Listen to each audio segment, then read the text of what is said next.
So I guess let's start with this Friday is the big day. We've all been looking forward to this.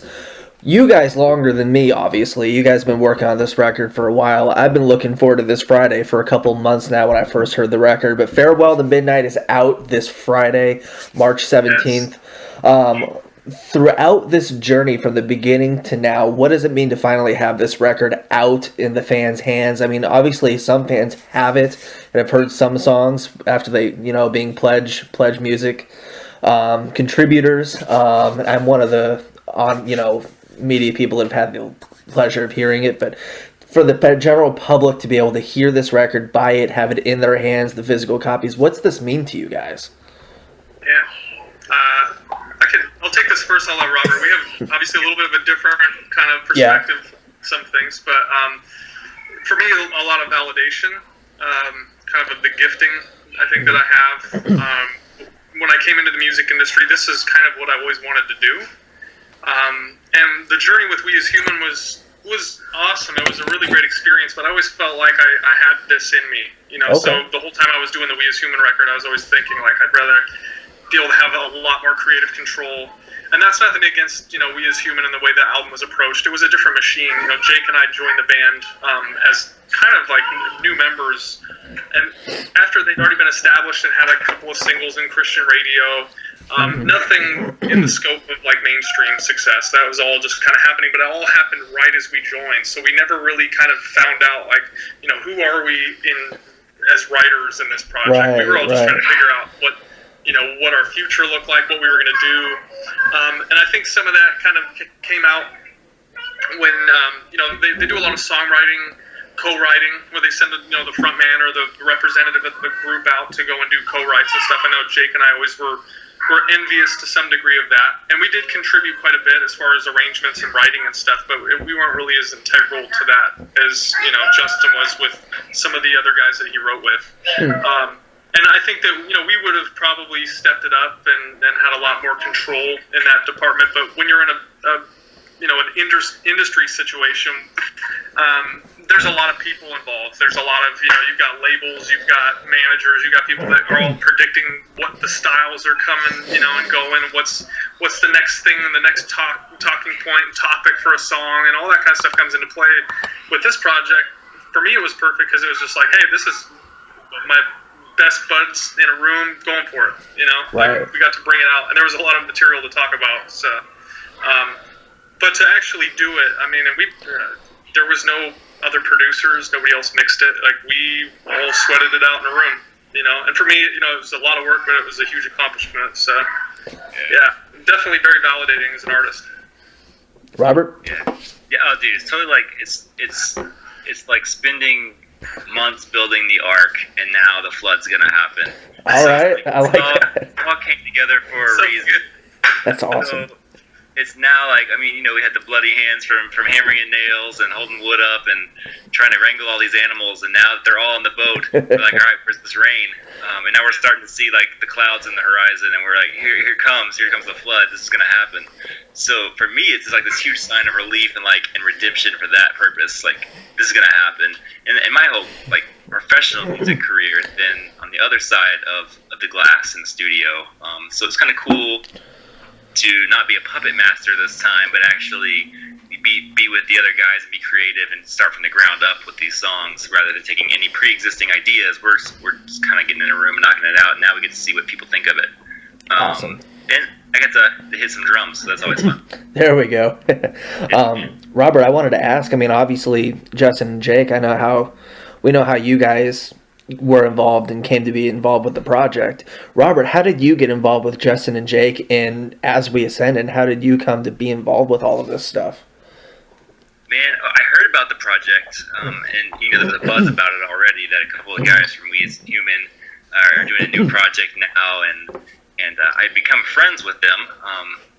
I don't even remember how it started, but just I know you met Jake before me, but then we all met at the studio we had kind of in between Spring Hill and Columbia. Yeah. I think that was the first time I met you. And we did the little Ruined Radio podcast or vodcast. Yeah. Yeah. It's one of those things where I'm like, these guys, they're like me. They're like, they're a different variety of me. And there are so many varieties of humans out there, so it's cool to meet another like soul. So I hit it off with them, and we just kind of stay in touch. And I'm like, hey man, you're a killer guitarist, and you're a killer guitarist, and I'm an alright drummer. But I'd love a chance to play on this new song that I've heard so much about. And I'd heard more from other drummers that I've worked with, like some guys in bigger bands that are touring full time, and younger guys with bigger muscles, and all this kind of stuff. So I'm like, and I knew they wanted a shot at it. So I'm like, there's no way that I'm going to be a part of this. But it was like one night at a campfire with Jake. He was just talking about it. He's like, man, I'd love to just give you a shot at it. I'm like, really? I'll take it. Like, I would love to. So like, send me the track, and I got nervous about it, and they sent me the song, and with no direction at all, but you could kind of hear what they wanted to do. It's a rock song, so I'm like, all right. So they sent me Wash Away in its demo stages and said, do it. So I jumped in and slammed it a few times and edited it, sent it over, and didn't hear anything. Of course, I sat by my phone, like any second now they're going to text me back and say, cool, man, we'll hit back with you. So like sweating it out. So I'm like, maybe I'm just too old for this. I mean, I'm married with 2 kids and like been practicing my chops. But the word on the street from their side of the phone was like, hey man, we love this. We'd love for you to be part of this. I think you'd fit in with us because they're all dads. They all have dad kids and families and dad bods like me. Yeah, I'm working on mine, man. I've had mine for a while now. So. Yeah. So it kind of happened that way and really quickly. It was like a whirlwind, and then not too long, like a few months later, we started working on the record, full length, writing everything, and it just our writing styles worked out. We sent each other songs of like, hey, these are my influences, and this is like kind of the idea I want to go with the record. And we had this playlist that we'd all listen to that we shared, and then when we got in the studio, we're like, man, we all know all these songs. Let's just chop it out and see what happens. So. It came together really well, and there were no issues. There was no, like, I was expecting this learning curve of, well, I'll get used to those guys' writing style or those guys' personalities because they've known each other a lot longer than I've known them. And I'll try to not be the stepbrother and kind of just fit in. But when I got there, it was just smooth and fluid, and we all were playing off each other's ideas, and it was like we'd known each other since birth. Nice. Yeah. Let's go back to February of last year where you guys did the Ruin Radio vodcast, basically, where you guys talked about this is what we're going to do going forward. You know, we're going to do a record, we're writing songs, but you don't know what's going to happen. Looking back at that now, I mean, did you have any idea what was going to come from that initial thought process to now? Oh, man. No, I had my hopes of what I wanted to happen, and this is what I wanted to happen, so I'm very grateful that it lined up and it worked out. Yeah, we were doing the Ruin Radio podcast. I'm so bad at dates, but I did the show with Mindslip in Jacksonville and had my little hangout session with Mark Tremonti, and he was really encouraging about moving forward. And in the back of my mind, I already had that kind of ingrained, like, yeah, I want to do a project. We're not done. We'll make something else happen. But it was still kind of just, a very new idea, something that wasn't really taking shape necessarily the way that it is now. But yeah, I mean, this is something that I think I would have done no matter what. I mean, it's kind of a no-brainer. I didn't want to just hang up the towel. And commercial success isn't really something that drives me. It's nice to be able to be successful that way, and God willing, we will be. But no, I had another album in me, so yeah, kind of see it kind of taking root, and being in that studio and doing the Ruin Radio podcast, which led to us meeting Robert and working with a bunch of the artists that we did work with, was really great to hone in our craft. It was kind of a perfect scenario of how things could line up and potentially give birth to something like this, because we were writing a lot with a lot of different artists. We were really, Jake and I were really connecting that way. So we were kind of honing in our craft together, seeing how we work together as we're working on other people's projects. So we were already warmed up, and that really helped when it came to putting this whole thing together. So awesome. And yeah, man. Speaking of success, I mean, Wash Away. I mean, who would have thought that was going to take off as crazy and quickly as it did? I mean, it hit number 10 last week. I mean, I know, man. Yeah, it's crazy that I can let Robert chime in too, but that song was the first song that we wrote. Like it's kind of the one thing that you would never tell anybody to do. So like, hey, just release the whatever song. What do you got? You got songs? Put it up. Like you don't do that. The whole thing doesn't make sense, and there's a lot of that that's just kind of like, wow, okay, and it worked out, man. Like, top 10, come on. Yeah, 17 weeks on the charts. We haven't seen the charts for this week. It might be 18 weeks on the charts, but it's like one of those things. Like, as producers, everybody in the band, we would advise artists to write a few songs and pick your best to be the single, and then make a strategy and throw that out there with a strategy, not just throwing darts blindfolded with your left hand, like we kind of did. We just we wrote one song and we that's it. Let's go to radio with it. And it kind of happened, and it gained momentum, and yeah, I mean, the 17th week in the chart, it hit top 10. Like, it's been up there a third of the year. Yeah. It's just nuts, and we didn't see that happening. We were actually just talking today about a follow-up single, but we don't want to push Wash Away off the charts because a new song's out there. Right. Let's just see what happens. And exactly. Then if people start getting bored with it, then we'll push a new one out. I don't know. Yeah, I mean, the album's not even out yet, and the songs are already doing well. So I mean, you can. I know, man. We had some people playing songs from the original release of our PledgeMusic campaign, so all of our supporters got that. Mm-hmm. And then we were like, wait, there's the station playing Hatchet right now. Such a weird problem to have. Is like, we want this to get played, but not yet. Right? Like, what do you do? Hey, do not play this song right now. It's like, well, it's getting played on the radio, so yeah. It's like, can you wait like 7 days to play the song? A good problem to have, I guess. Yeah. One thing that I noticed, the album artwork for Farewell to Midnight, is that the same image from Ruin Radio? It looks very, very familiar to me. I don't think so. I haven't, I don't even know what the Ruin Radio thing is. You would know more than I would. What's the... Yeah, that's probably like is that Freudian? I think. Okay. I thought the same thing at one point when I was like, wait a minute, it's the same theme. It's the same kind of idea. But I don't know if it's the exact same artwork. Gotcha. It would fit really well. It would make sense. It's fitting. It is very fitting. It is. Definitely. Thank Robert for that. He did incredible designs and stuff. I love it. Switched. But yeah, that's... Yeah, that's funny because when we talked about concept ideas and like that was the first thing that popped in my head. I have not seen that. I was on an episode of Ruin Radio, but I have not seen, or at least don't remember seeing that. But I've had like that concept in my brain. I'm like, what if we did a record like since it's called Farewell to Midnight? What if it's like this little sun breaking the horizon or something? Yeah. I don't know. And I kind of worked on that, and it's total stance, which is funny. Because I actually designed the artwork. I conceptualized it and worked with it. Those guys helped me out with it too. But perfect. Yeah, I had no idea, which is kind of funny. Yeah, it worked out well. I wanted to ask PledgeMusic. There's so many ways you guys could have gone. There's Kickstarter, Indiegogo, but PledgeMusic is the way a lot of bands are going now. What was it about PledgeMusic that really, really appealed to you guys that made you want to go that route? Robert, this is where we might have to strike the record because I don't know if we would necessarily use them again. I'd been working with some bands who had sworn by them. Really? I just finished the Random Hero EP. Okay.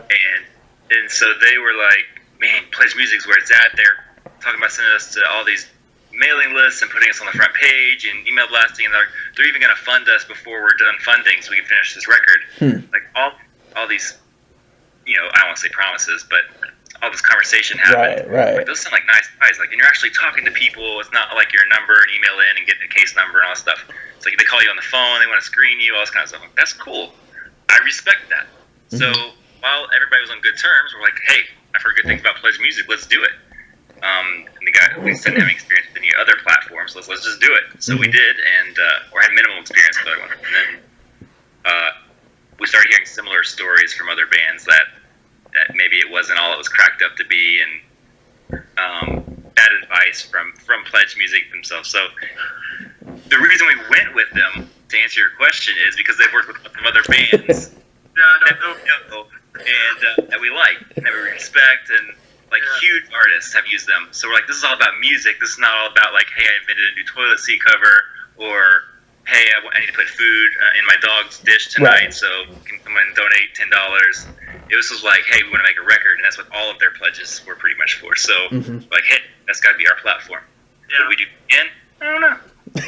They have some things they need to work on to be gracious that I think that they could probably step up. And there are some pluses and some, like I said, having the music be the sole thing that they work through and work with, that makes sense. But there's a couple of things that are just kind of head scratchers that we were kind of frustrated at moments. But Gotcha. we wouldn't say that on record, and we don't want to defame them and make people want to blast them publicly. Yeah, I don't want to get into one of those with PledgeMusic because they could turn it around. But there's a couple of things that we were you gotta not do that. So right, that makes sense. One thing that was really cool is you gave fans a chance to be label execs for pledging, which is I don't think that's ever been done before. That's the coolest thing I've ever seen.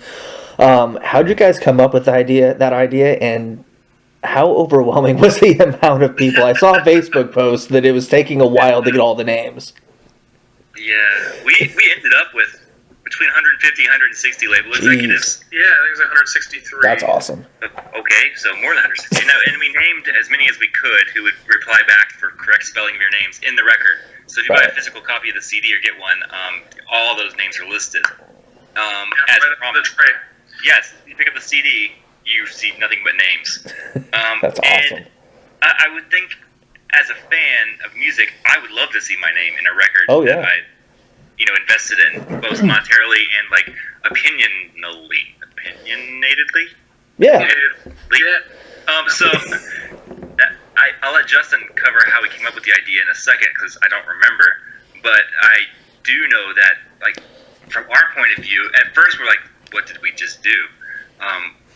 We didn't care. We wanted this to happen because this is our target market. These are the people who buy this kind of music. These are the people who are going to support our band. These are the people who want to listen to it. So if we pitch them ideas and they say, no, we don't like that, I would say that's a really good indication that most people won't like that. Yeah. So if they're like, hey, this song needs more screams, we're like, okay, back to the studio, we added more screams.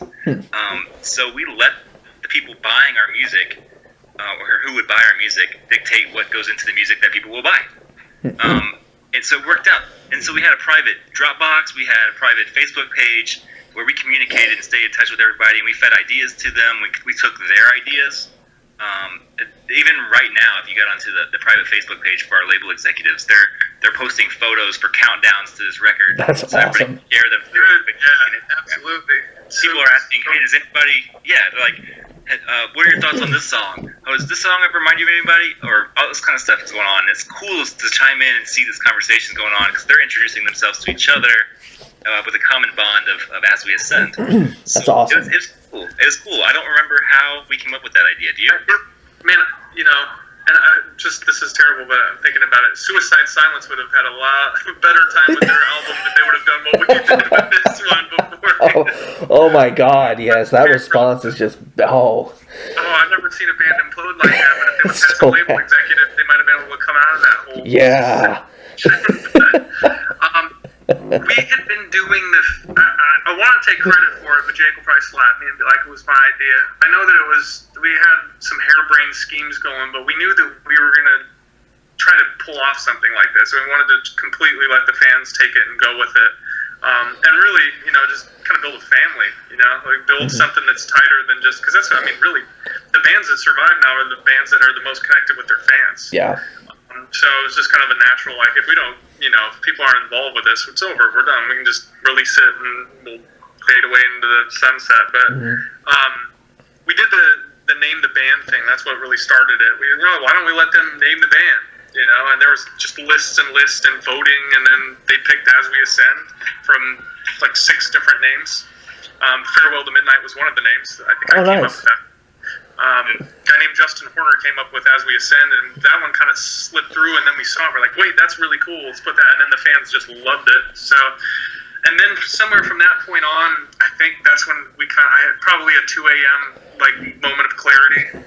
Those are the best ones. Control room, wait, what if the fans are the label executives? And then I kind of, how do we package all that? How do we put it all together? And I think we hadn't picked PledgeMusic at that point, but I think that's when everything started to kind of shape up. We're like, we'll make them the label executives. So, we shot our video and we kind of pitched it that way. But that was something that was probably the best thing that we could have done with this project, especially after, coming out of We As Human and where we were at. Get people excited, make them a part of the project, and then to see, what do they think? What do they think of the music? We know that they like Wash Away. The fan response from that song was huge, because that was definitely one of those moments where you're like, man, if they don't like this, and people are really brutally honest online, we would have just been done at that point, but by God's grace, it made it to the radio in the top 10, so that's pretty cool. But yeah, we needed as much input. I mean, the big thing too is with labels and radio testing, right? They pick, they take a song, the label sends it out to a target market, and then they do the research on a song. Like, what's the research? Well, it's just some people that don't know the band that are listening to it. Well, we've already got our research crew. There are people that helped us make the album. So, they already know what the next single is because they picked the next single. It was overwhelming. So it was super, super natural. Very. I don't know, it's nerve-wracking when you release demos, because we let them listen to stuff, like we just put in every little idea that we sang into a phone, every little weird demo that we put together, and, we're trying to pitch to each other. They got to hear that. And then when we went in and started doing full arrangements of the demos, they were hearing that too. So it could have gotten really, it could have been a disaster, to be honest with you. They could have been like, we don't like any of these songs, you guys suck. But now we're locked into we're doing this crappy album for you. So thankfully that wasn't the case. Yeah, thank God. We got a lot of feedback. We got a lot of people who are really, really, really critical about things. That made us look at each other like, oh man. And then there are people who are like, we love everything you're doing, we don't care. Like, all right. So we had both extremes. Some who want to be involved, and the people who are like, we support you no matter what you do because we like you. And everything in between. So It was a fun experience, and I would do it again in a heartbeat. I haven't talked to the other guys, but I think it was a really good experience for us. Oh, it was great. I'd do it again. I think that'd be the only way that I'd do another album, to be honest with you. It's awesome. It's great not having to answer to a table full of suits that we don't know and that don't listen to this music on a normal basis. And probably aren't going to listen to it after it's out, Oh, when they're listening, they do. They listen for gimmicks and like, hey, will this connect to, zombies? That's a cool theme, or, some other, like, we haven't heard that stuff happen, not to point anybody out. There's always stuff like that. With We As Human, there were a couple of songs, I'm just like, man, we had a zombie song, right? Like, there was just some stuff I was scratching my head going, okay. And it wasn't a bad song, but there are definitely those things that connect with people that they try to force, And when you have something that's a little bit more organic and you need a little bit more clarity, we had that at our disposal, so we were able to use that to be like, guys, is this idea like total garbage, or is this something? And you can tell right away when they would connect with something. So, it's been huge. It's been awesome. Huge. Love it. One thing I wanted to ask about is, Justin, you had mentioned to me that, because when I was sitting down to write the review, I wanted to know, hey, who's on lead vocals? And you're like, we kind of alternate on lead vocals. We all take turns. Was that something that just happened organically, or was that a plan from the very beginning? Oh, man. I think they kind of fell into the lines of, just kind of made sense. I didn't really, with Jake, I know he can sing, I can sing, we're working on it. We do well for novice. We haven't toured singing, so, we're definitely working our way up. We're doing a lot of exercising and stuff like that, trying to earn our stripes and to be, the best frontmen that we can be. But that being said, if you just believe you can do something, obviously if you're not tone deaf and you have a good range and a good sound to your vocals, that helps. And I had done some stuff in the past and enjoyed it. And Tremonti, I think he drove the point home. Like, yeah, dude, you need to be the singer. I was just like, yes, Tremonti, I will do what you say. Okay. You're Mark Tremonti, yes. I am the singer. I am the writer. Jake, look it. So we work with a group called GFM, and they have a couple of females that sing. They have a bass player and a guitar player that alternate between vocals, and that we had been talking about doing the same thing that they were doing, but after seeing them live, we were like, yeah, that works. And it's pretty cool to have two people bounce back and forth. It was just like, why not? Let's try it. And after we tried it, sounded really good together. And what's cool is some people can't really tell necessarily who's singing where. Like, And for me, it's obvious. It's like, duh, I'm singing right there. But like for some people, they don't distinguish that. So that's kind of cool. Kind of helps make it a little bit more of a smooth transition than like, oh, dude, you got like low baritone, dude, and then you know what I mean? It's not like it kind of flows. He does have a lower range, so he's able to kind of hit some of those old We As Human type of vibes, which he actually does kind of sound like Justin a little bit. Yeah. Some spots that are kind of eerie. There were a couple comments on Facebook about that. Yeah, there was. Yeah. So that was interesting because I remember when I sat down and listened to it the first time, I'm like, wait a second, no, that no, there's no way. I'm like, there's no way. Second, that's why I asked him, like, who is? I'm like, that's not one person. There's no way that's one person. But yeah, it was really interesting because I know that with you and Jake, you guys maybe did some backup vocals with We As Human, but never frontman, never lead vocals on anything. So was that transition had to have been an interesting one for you? And then Robert, I don't know your history, obviously, with singing and whatnot, but I mean, learning experience along the way, just learn as you go type thing? For sure. And like, I didn't sing lead on any of the songs. I sang accessory parts and some harmony or background type stuff. Okay. But it's funny, I remember one time in the studio where we were Googling how to scream. Or YouTube. We were on YouTube watching videos of people giving lessons on how to scream. And I remember Jake coming back, like he went home and tracked some vocals in his studio, and came back. I'm like, man, your screams are sounding better. He's like, I've been watching these YouTube videos that we watched in the studio, and I've been trying these new results or new techniques and getting better results. And I'm like, it's night and day difference. He's like, it's so much easier on my throat too. Watch what I can do. He's like, that's cool. I mean, so we should have given YouTube credits to people on the album, but for coaching. Well, you ran out of space with the label execs. I know, we did. All right, dude. Had to get that one. It's something that vocals are very important. I mean, it's a very important thing. It's a very important instrument. So we take it very seriously. We will take it very seriously going forward. We've been blessed to have a lot of natural talent when it comes to this kind of stuff in production, and we've all kind of dabbled in a lot of different things. But yeah, it's one of those things that either you have it or you don't, and then are you willing to put in the time to get to where you can hone in your craft?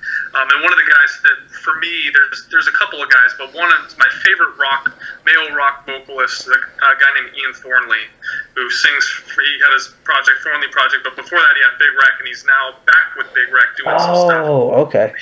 He's got by far the best male vocal, and it's kind of reminiscent of Chris Cornell, but like I've listened to him, I've kind of emulated and just I don't know, maybe osmosis or something by listening to his albums and just playing them over and over. I've got a little bit of his technique and talent. Maybe I can claim that, but he inspires me to be a great vocalist because when I see a guy and he can play the guitar like no other. So for me, he's probably one of the guys that I'll emulate going forward. Just a guy that is able to just shred the crap out of the guitar, but his voice is incredible.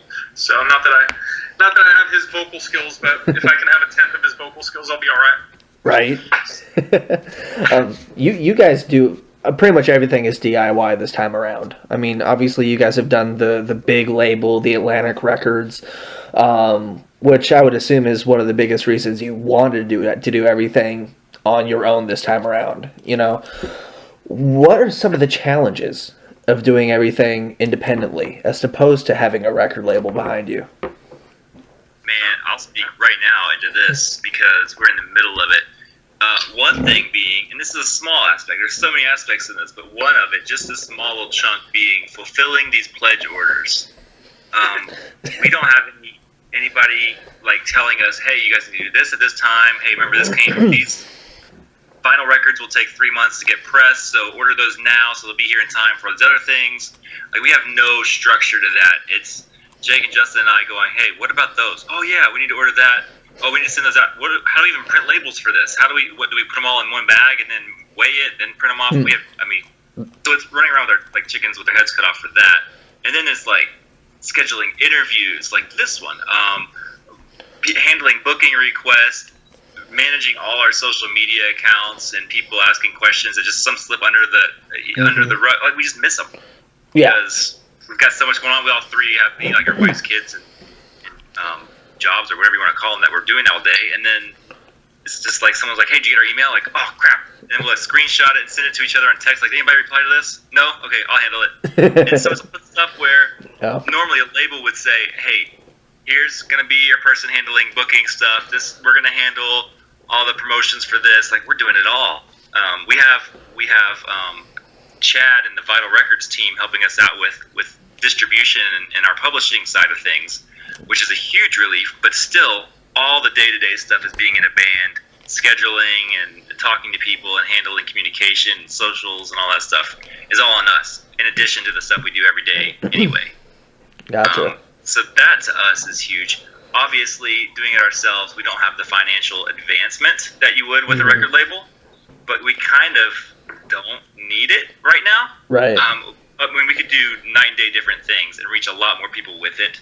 That's just the power of the industry, and with money involved, you can push your music further. Yeah. But we have to repay all that to the label. It's just a loan.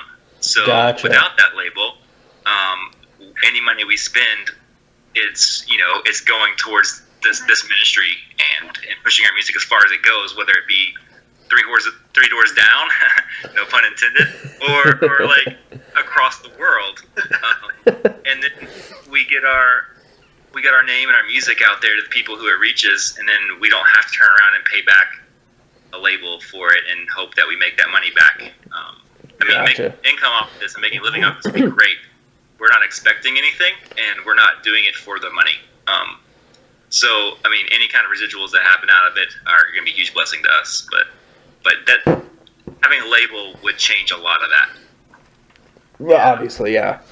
Yeah, labels are kind of if you're not on one, you want to be on one. If you're on one, you don't want to be on one. So it's like a double-edged sword type thing, you know. It's not all their fault. There was some good labels left, and Atlantic was fair with us. We didn't really get to get too far into that contract, unfortunately. And we eat some humble pie with that situation. So it's definitely not on their end that things fell through. Although it's tough that the way things are now with bands that just you're not capable of making money off the sales of the album. Mm-hmm. So you resort to every other type of avenue to make money with, you hope that you can land placement. You hope that you can get, some sort of licensing stuff going on where maybe a movie or something, but with rock it's tough because it's not at the forefront right now. It's not like movies are calling for rock bands to, hey, we need a death metal track for, right. Rocky 10, whichever Rocky's out right now. We need something that's going to, it's just not like that. And then, people don't want to invest into buying this stuff. And I get it, like Spotify, right? Like, when's the last time those people bought a CD? Well, if they really support something, they will. So we have to create that support. We have to figure out a way that, okay, guys, like, if you want us to be a rock band, you want us to do something, we'll bring you in on everything. Like, we want you. Like, if you like this music, you like what we're doing, let's figure this out together. Yeah. None of us are trying to be rich. We're not trying to exploit anything. We're just trying to be artists and write really honest, good hard rock. Right. So with the label, the conduits, they have the ability to get you out there. Without them, we have to work a lot harder to connect with people and use the internet to our advantage. And hopefully we can land some stuff at some of the bigger networks, some of the bigger stations, which I have good hope that we will. I think we will. The music speaks for itself. So absolutely. We can get as much word of mouth as possible. There's no telling what could happen. So definitely. Let's talk about some of the songs. I mean, all of these songs are very, very personal. A lot of them come from dark places. Some come from, happier places and whatnot. Were any of the songs harder to write than others? Or are there any songs that really stand out for you guys from the other songs? The songs weren't really hard to write in the traditional sense. We really pulled we had demos going into this, and we had very simple demos, and not many of them. We took a lot of them from just a couple of little ideas to full productions pretty quickly, and all within the course of a month. It was chaos. I was at the studio, RMS studio in Columbia. I brought my personal items and had a mattress from moving. I moved from Tennessee back to Washington State, but I left the mattress there specifically knowing that I was going to come back and make a record and put it in one of the Nice. at the studio. That's awesome. So I would get up and literally, get some coffee and some food, and then just start thinking about songs. And that was a month that we all did. We were like, Robert would roll in and we'd just go at it for hours until sometimes it'd be 5:30 in the morning. We're like, dude, see you in 3 hours. Man. The songs, we did a song a day for a while. Sometimes it started slowing down, and we do, maybe a song every couple of days, only from the production end of things, because we tried to kind of get a working demo for our label executives as soon as we could, so they can kind of tell us what they thought of the idea. We went through a lot of emotional stuff. I mean, everybody's got a lot of input in different areas. There's some really, really heavy subject matter. I think the heaviest is with Jake's idea for When the Gun Goes, because it was kind of based off of it wasn't entirely based off of his dad's suicide. But that was a part of it, So that was a really, really tough song that just was heart-wrenching to go through it. But it wasn't really hard to write it. With all of us involved with it, whenever somebody would kind of like, I don't really know what to do, there's always another like, hey, let's do this. And I was like, oh, it works, perfect, and we just feed off that. And then, there's definitely kind of a darkness and a light through the whole thing. There's the like, this is really bad, but then kind of a redemptive quality, and that kind of throughout the whole project was always instilled in our minds. We wanted to be able to tackle the tough subject matter, but also not let it be bleak, and then be able to kind of turn it around a little bit and have some fun. Yeah, I think that, like you said, there's a lot of really, really tough subjects on some of these songs. Lots of emotion, obviously where you guys came from going into the band, obviously there's going to be a lot of emotion on some of these songs, because a lot of that stuff probably inspired a lot of the songs on this record, a lot of the lyrics at least. But I feel like with a lot of the tough subject matter and dark emotions, there's a lot of hope that comes from this record as well. And I think that this record is, in a lot of ways, a story of hope for a lot of people, saying that no matter what you go through, there's always going to be a light at the end of the tunnel. It's always going to get better. It's just going to be hard for a while. And I feel like that's what a lot of this record is about. Yeah, absolutely. And not to, I'll stop my rant, but to, the songs are going to be what they are for people. They're not just our songs, and good writing is always writing from a perspective that, it's obviously our perspective and some things that have happened in a lot of different areas of our lives, but it's things that just happen to people in general. We're trying to kind of put our take on some things, but make it, applicable to somebody else's life too, because everybody gets heartbroken. Everybody goes through tragedy in their life. I mean, everybody has a dream that they wanted to live out that maybe didn't come true. Maybe they did, and then it fell apart. Maybe you get to taste something, and obviously with Me As Human, that was something we climbed that mountain to the point where it just was over. Like, oh, okay, well, so now we're done with this. This is been working for years on this thing. This is what I wanted to do, and now it's gone. But there's always hope, and we always, we believe in Christ, we believe in the gospel, and we've always, no matter what happens, that's where we find our hope. We put that into our lyrics and our music, and not in a way that is tacky. We're not trying to make people listen to a theological standpoint of some rock dudes that have been on the road necessarily, but we do offer our perspectives on some of those deeper situations, and a looking back and reflecting on, life is tough, man. Life is very difficult, and people go through very difficult circumstances, and the cliche songs don't always help. Sometimes you can listen to something that is pretty dark and negative, and if you relate with the person and kind of feel that pain, it kind of helps. It helps to know that people have gone through things too, and obviously, with When the Gun Goes, I keep referencing that, a lot of people have gone through that. A lot of people have family members that either committed suicide or thought about committing suicide. And that's real. It's a real thing. It's something that happens, and we experienced that. In our walk, Jake's walk. We wanted to tackle that.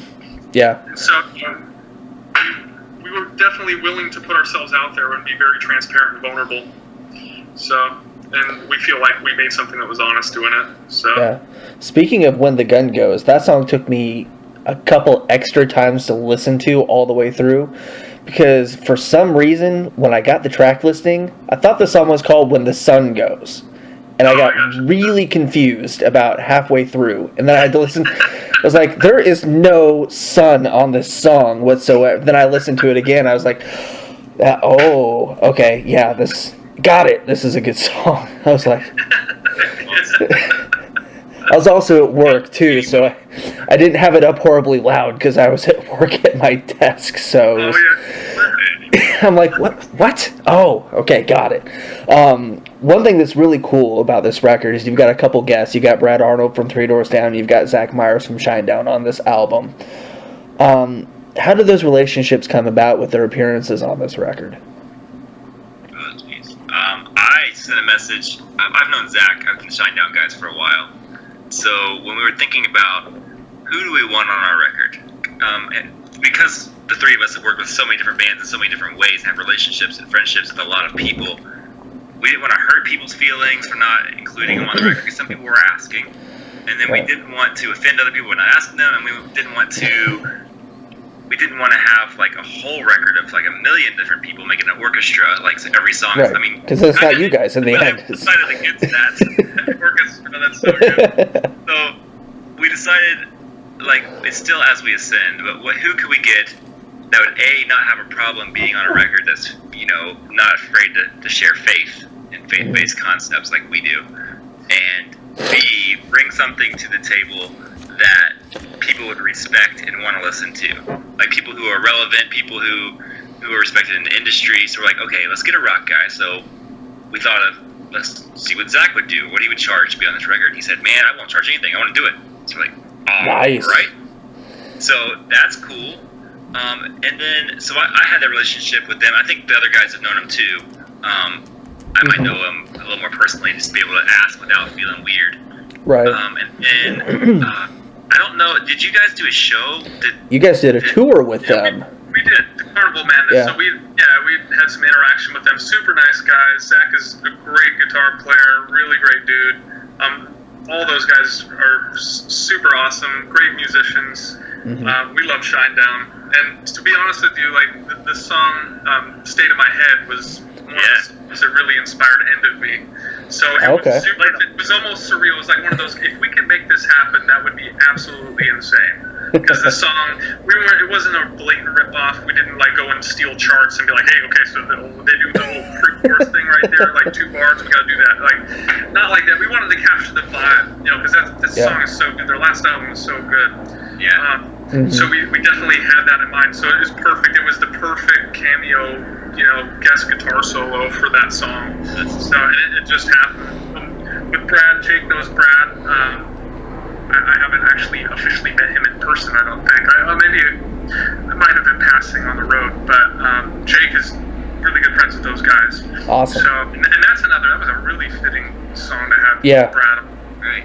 As Door, Three Doors Down, woo, but he sounds so good on it. I mean, it fits, and it has, I don't know, there's just something about that song that's really special with him on it. So you tracked it with Jake singing that verse, wasn't it? Yeah, Jake was doing everything, and we talked about, if we could make it happen with Brad. Then he was like, cut me out, put him in. So when we shot that invitation over to Brad, like, hey, would you even consider wanting to do this? He was like, I'd love to. And then there was a while back, like, we got really busy, and like we never heard back from him for a while. Like, is he still gonna do it? I don't know. Still gonna do it? I don't know. And he's like, yeah, I'll come in. Let's do it. So he came in, and we tracked him on the record or on the song, and dude, there was a moment where we were like, is this the right decision? And then he tweaked something in his voice. He goes, I got an idea. He did it, and we're like, yes, this was the right decision for this song. Like, awesome. It's perfect. It fits. It sounded like Brad Arnold. Like, from the moments that I remember from Three Doors Down, I'm like, it's happening on our record right now. This is cool. Nice. So it was a great way to finish out the record, to have his voice on that song, and it just brought a new life to that song, which was cool. Awesome. Final two. You guys have been getting this question a lot on social media, so I guess I'll ask. You guys have been kind of teasing it, asking fans for their input. Tour plans. I know you've been asking fans who we'd like to see you guys tour with. Fans have been asking you guys a lot. Are there any tour plans in the future for As We Ascend? There's some things that we've discussed with a few people and some things that we're sorting through. We don't have anything official. And to be honest with you, we're going to be a little bit more picky just because we kind of understand like what is involved with that. We did a lot of with We As Human Go for Broke kind of touring, and there were some nights that were like, what are we doing right now? We're all older. We have families. We have kids. We're not we're not teenagers that decided like I'm going to marry my guitar and literally just live in a van and a bus for the rest of my life. Right. So we have a different angle. I think that being said, though, I think we'll be a little bit more wise to what we're going to sign up for. We have a show over in the fatherland, I think, that I'm not sure if it's confirmed, but that we're working on. But that doesn't really help the domestic fans. They'll be like, what? Oh, yeah, you guys too cool to play in the States? So we had a tour offer come through with some really cool guys, a really great band that a lot of people know that we had to respectfully decline just because of our timing. So the offers are coming in. Hopefully we'll find one that works with what we're trying to do. I know that, like, for me, festivals are fun. Like, I would like to book a couple of festivals and have, like, anchor dates so that we could, potentially do, like, a string of shows. Play kind of around those festivals, whatnot. Yeah, that's another, for, fans and for people that read things like, like the interviews that we're doing now and to really connect with things, they need to realize that it's definitely a lot more difficult to just go out on the road and to sustain yourself. Like if you're not making money to be able to put gas in the tank, like it gets rough. There's a lot of bands out there that struggle. There's a lot of bands that do pretty well, when it comes to their just how long they've been doing it and how wise they are. Right. But yeah, headlining, it's one of those things like if you're coming out with your first album and it's not a good time for a headline tour. Yeah, it's tough. I mean, you don't want to do a headlining thing. You want to pick some bands that you look up to that have a following that will help you to get your name out. So you have to be particular. You have to kind of pick wisely. Yeah. And take what you can get too. So we're hopeful. We really we've been blessed this far with everything that's happened, and we continue to believe that we'll have opportunities, and we just got to make wise decisions. So. Definitely. Last question. I mean, I know we touched on it earlier, but Farewell to Midnight and As We Ascend, album and band, just project overall. If you can just sum up what this project means to you, not just having the album out, but the fact that the project exists and that it's come as far as it has. What does that mean to you guys as artists, as the guys that have breathed life into it, doing everything on your own? What does it mean? What does it mean to you, Robert? Sorry, Jake's here. All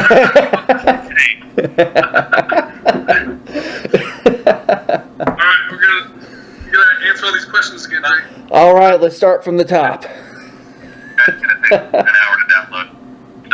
So he says he's out the sticks, and it'll take an hour to download Skype. Gotcha. You are on speakerphone. Oh, hi. Hey, Jake, what's up, man? What's up? Hey, I'm so sorry. I had a meeting, and for some reason, my small brain thought that this was tomorrow night, and I failed, so I apologize. It's all good, man. No worries. You made it. We're finishing up, but you made it for a yeah, you're here. Hey, what's it mean to you? You answer the question then. What does it mean? Or just... Well, I guess my final question is, as the men that are breathing life into this project, artistically, personally, spiritually, what does As We Ascend as a project mean to you personally?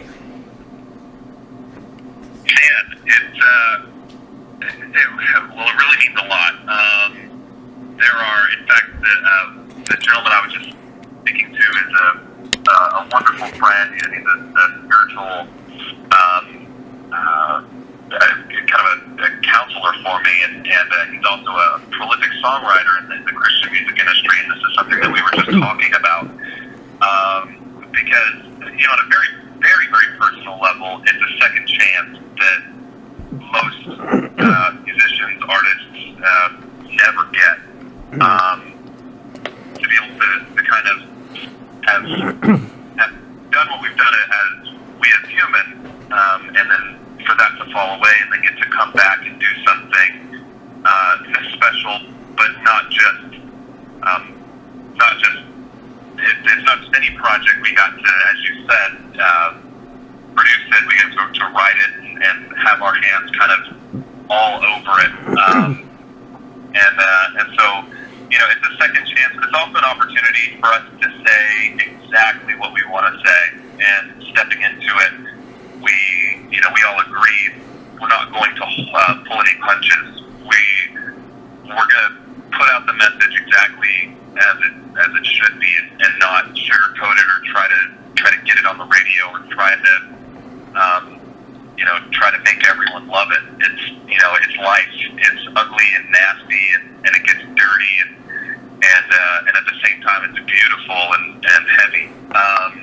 And so being able to try to capture that into an album and let people go on this journey with us, it's just very cool, and I hesitate to say it for fear of cliche, but it is magical.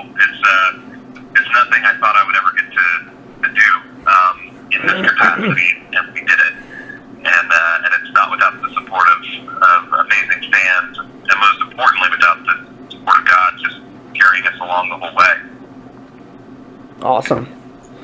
I love that. To me, it's more of a it's twofold. One, it's a ministry, which is cool because like Jake just said, we're not sugarcoating it. We're going to reach the people who want to listen to hard rock music.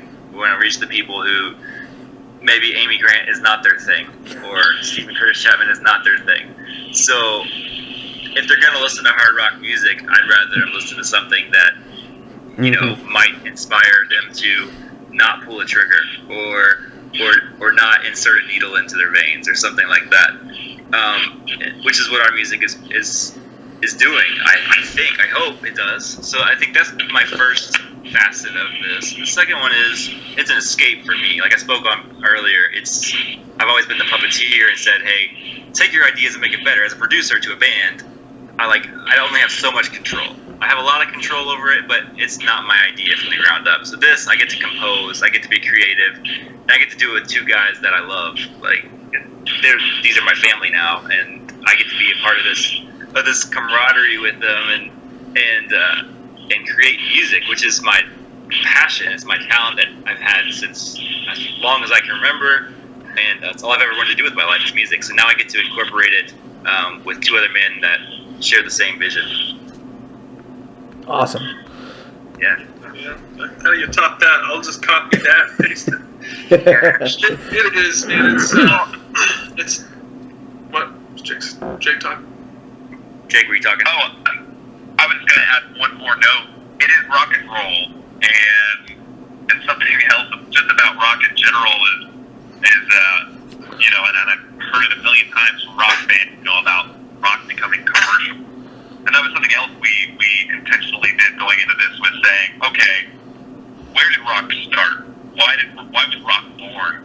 What did those people want when they put on a rock album? What were they looking for? What were they escaping from, or what were they running to?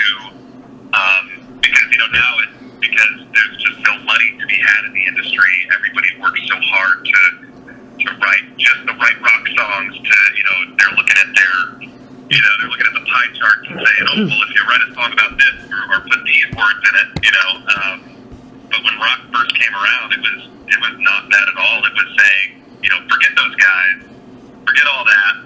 We're going to be the anti that. We're going to write about whatever we want and say whatever we want, and it's a little bit of a rebellion. And we thought, well, we're three guys that love Jesus before we love anything else, and I think that in and of itself is a rebellion.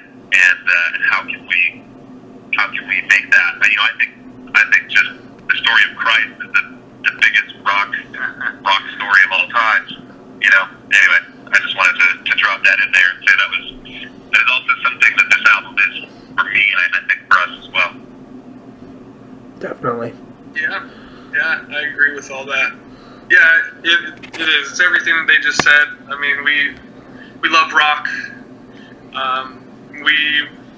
didn't want to compromise. We have influences that are out there. I mean, we're not reinventing the wheel, but we definitely put our take on it, and there were no restraints. It was just what was happening with us at the time, and it is a dream come true, regardless of the success being measured by anybody in the industry or whoever. You know, we've been blessed. We've connected with more people than I could even, imagine. Like, with some art, to have hundreds of people out there that are, like, literally involved, have given their opinions, have formed their opinions about our music, and, have been encouraged by it, and have been encouraged by our testimony and where we've come from, and the fact that we've been able to kind of fight through things, and being able to make it through with their support too, with what we were going through. It's been huge. It's a community effort this time.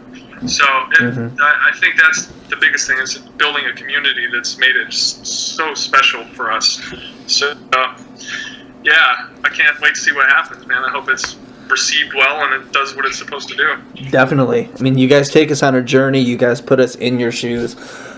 We feel what you guys felt when you were writing these songs just by listening to the songs. It's definitely an emotional journey that obviously I've taken probably 40 or 50 times now.